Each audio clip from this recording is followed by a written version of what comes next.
Can we use these as spending money again? The short answer is yes, but we'll take a deep dive into why and why they should not as well circulate as money as we explore.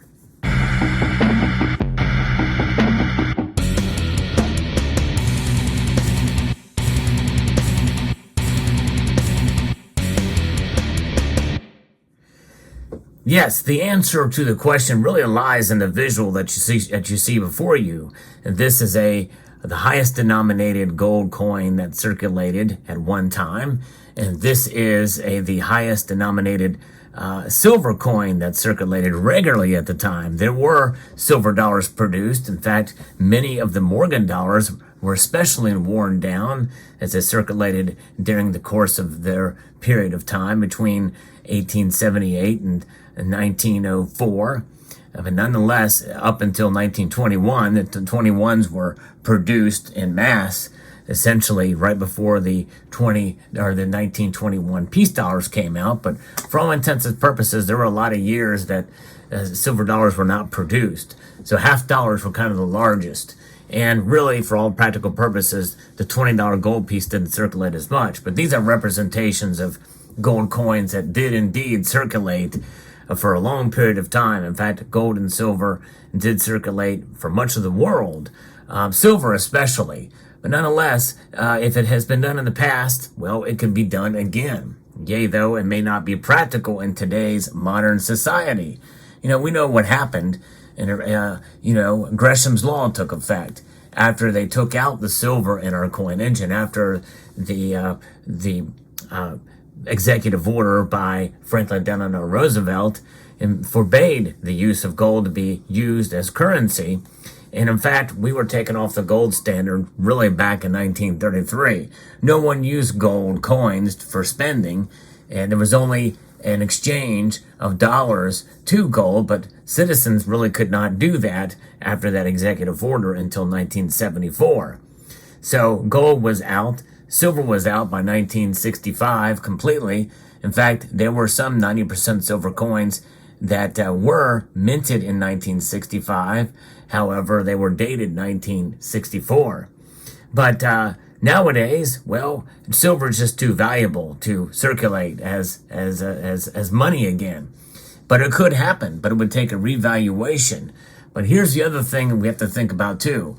Right now, we do not have any kind of gold or silver standard. We only have this fiat currency. And most people, really, these days, a lot more people are moving, especially, the millennial, well, not even really necessarily the millennials, but Gen Xers, and even baby boomers, and some millennials are moving more towards digital transactions. In other words, bank cards, credit cards. You can use other applications like Square, Zelle, and all this stuff can be done and paid through your phone. A swipe of your phone can make a payment happen. Even if you use credit cards or what have you, some people just don't carry cash with them. A lot of people don't carry cash. However, there has been some of a resurgence for people using cash and change, mainly college age, Generation Y, Generation Z, and some millennials. But in mass, really, there's a lot more transactions done digitally, especially with the advent of cryptocurrencies, and actually some places actually accepting cryptocurrencies for payment for goods and services. But outside of that, most transactions are done in dollars, and they're done in digitized dollars. However, there is still some love for dollar bills. Not necessarily so much coins, but there is some transactions done with coins as well. And, the quarter is something that we all have come to know. And one of the most popular, coins out there is the quarter. Of course, cents are pretty much an annoyance these days. Nickels and dimes. How often do you go to a gumball machine or someplace that will actually accept them for any kind of transactions? Even if you go to a soda machine, they have places where they accept dollars as well as credit cards now.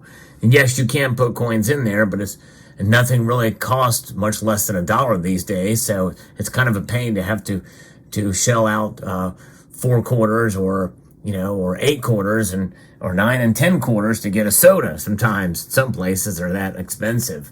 So, but nonetheless, dollar bills, as far as currency, typically are the most popular way you can transact in terms of cash, dollars. And so with that being said, they are light. They're relatively durable. In fact, dollar bills themselves are not made of paper at all. They are cotton linen fiber. There's a specific formula. Some of it is secret based off of the Massachusetts Crane Paper Company. The Massachusetts lobby has really kept it alive. This is one of the profound reasons why we still have the dollar bill, you all. And dollar coins, well, they tried that. They tried the dollar coins, but they really didn't do as well. Dollar coins just did not circulate. They tried it in various different forms. They've got presidential dollars. They've got the Sacagawea dollars, all kinds of things. Of course, nowadays some of these weren't intended for circulation. They pretty much gave up on the dollar coin. And so that is one reason why it's tough to really think about Americans using gold and silver coins for transactions. They like the convenience of having their money in their wallet, not in their pocket. Of course, wallets go in the pocket, but that's in the back pocket. And unless you're a woman and you carry a purse, well, most women don't like to dig through change either. There's a practicality to having some sort of cash on hand in form of bills. So there is that aspect of it again. Now, the revaluation aspect of using gold and silver as currency. If you were to use a coin like this, or you take a modern bullion coin, such as the American Silver Eagle is the most popular here in the United States, which this design is inspired by Adolf Weinmann's design here. I really wish that the reverse was that eagle instead of this eagle, but nonetheless, you take a silver eagle here and you use it for purchases. It's a big bulky coin. It's 40 millimeters in diameter. And it only has a $1 denomination on it, which means that either the dollar would have to be revalued, and that's essentially what would happen to become worth a whole lot more. The dollar would have to be worth its weight in silver. And right now, we know that this coin, at least as of the recording of this video, it's well over $23, well over $24. By the time you see this video, who knows where silver is going to be? But it's somewhere in the lower mid 20s. Let's just say that. And that being said, you need a $20 bill at the very least to match the value of this, unless you were to revalue the dollar to silver and gold. That means that your gold eagle or your gold buffalo bullion coin would literally be worth $50, where you could transact with these in terms of the denomination. The denomination on these coins would be one way you could do it, or you could revalue it. Because right now, an ounce of gold is valued at the Federal Reserve at $42.22, fairly close to the $50 denomination that they have on these coins now. But these are bullion coins. These aren't meant for spending either. They're meant for wealth preservation. And thanks to an initiative by Ron Paul and Ronald Reagan, these coins now are a legacy. They're their legacy that we have in our hand here, as to preserve our wealth, because we know that a dollar of silver coin here, the silver dollar is worth a whole lot more than $1. So a massive revaluation would have to be done with these. But even if you did that, carrying around silver coins and gold coins is somewhat impractical.